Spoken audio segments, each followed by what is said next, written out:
Covid duties చేస్తున్నప్పుడు ఆవిడ నా దగ్గరికి వచ్చారు. ఏమని చెప్పారంటే, మేడం మా అబ్బాయికి 2 కిడ్నీస్ ఫెయిల్యూర్ అయిపోయినాయి. ఆ 2 కిడ్నీస్ ట్రీట్మెంట్‌కి ఎక్కడికెళ్ళినా సరే అందరూ కోవిడ్ ట్రీట్మెంటే చేస్తున్నారు గానీ మా అబ్బాయికి ట్రీట్మెంట్ చేయట్లేదు. మరి ఏదో ఒక విధంగా మీరు కొంచెం సిఫార్సు చేస్తే, మీ పై అధికారికి సిఫార్సు చేస్తే మా అబ్బాయిని అడ్మిట్ చేసుకొని బెడ్స్ ఖాళీ లేవు. 2 కిడ్నీస్ ఫెయిల్యూర్ అయిపోయిన పేషెంట్‌ని అడ్మిట్ చేసుకొని అక్కడ పెట్టుకొని ఎలా చేస్తారు? చేయలేని పరిస్థితి. నేను అంటాను, ఒకసారి డాక్టర్ గారిని అడిగి చూస్తానమ్మా అన్న. డాక్టర్ గారిని అడిగితే డాక్టర్ గారు అన్నారు, 2 కిడ్నీల ట్రీట్మెంట్ ప్రస్తుతానికి మనం స్టార్ట్ చేయాలి అని అన్నా బేసిక్‌గా ఒక రోజుకి 24 గంటలకి 1.5 లక్షల రూపాయలు అవుతాయి. కార్పొరేట్ హాస్పిటల్ అది. మరి వాళ్ళు కడతారా? నేను ఆవిడ దగ్గరికి వచ్చి అడిగాను. ఆవిడ ఈ బైబిల్ చూపించి అంది, అమ్మా నాకు వెనక ముందు ఎవ్వరు లేరు. నా దేవుడే నా దిక్కు. నేను ఎక్కడికి వెళ్ళి వెతకలేను, అడగలేను. దేవుడిని పట్టుకుని చెప్తున్నానమ్మా, 24 గంటల టైం ఇవ్వు, రేపటి లోపల కట్టేస్తాను. మీరు ఎక్కడైనా చూసారా హాస్పిటల్‌లో డబ్బులు కట్టకుండా ముందు జాయిన్ చేసుకునే వాళ్ళు ఎవరైనా చూసారా? ఆవిడ రిక్వెస్ట్ మేరకు పై డాక్టర్‌తో రిక్వెస్ట్ చేస్తే జాయిన్ చేసుకున్నాం. సరే ట్రీట్మెంట్ జరుగుతూ ఉంది. చూస్తూ ఉన్నా. మొదటి గంట చూసా. ఆవిడ ఏం చేస్తది? ఎవరికైనా మెసేజ్‌లు పెడతదా?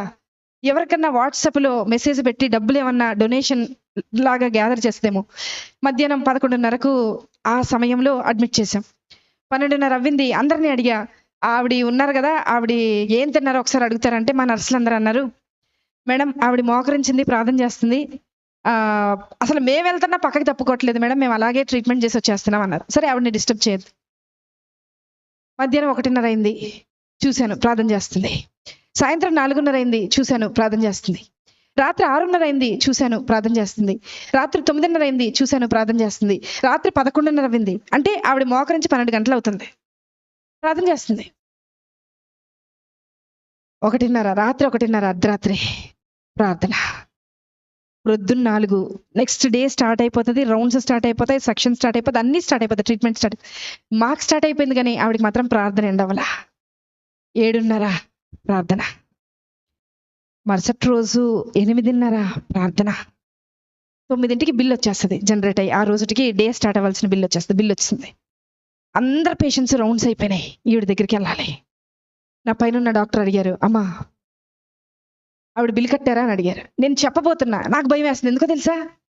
ఆవిడ కట్టకపోతే నేను కడతానని చెప్పాను ఆయనకి. కానీ ఆవిడ ప్రార్థన చూసి నేను అనుకున్నా, కనీసం ఒక 75% నేను కడదాం. ఏదో చైన్ ఉంటుంది కదా, మా ఆయనకి తెలియకుండా అమ్మేసి కట్టేసేద్దామని అనుకున్నా. తెలిస్తే ఒప్పుకోరు కదా అనుకున్నా. ఆవిడ దగ్గరికి వెళ్తున్నాం.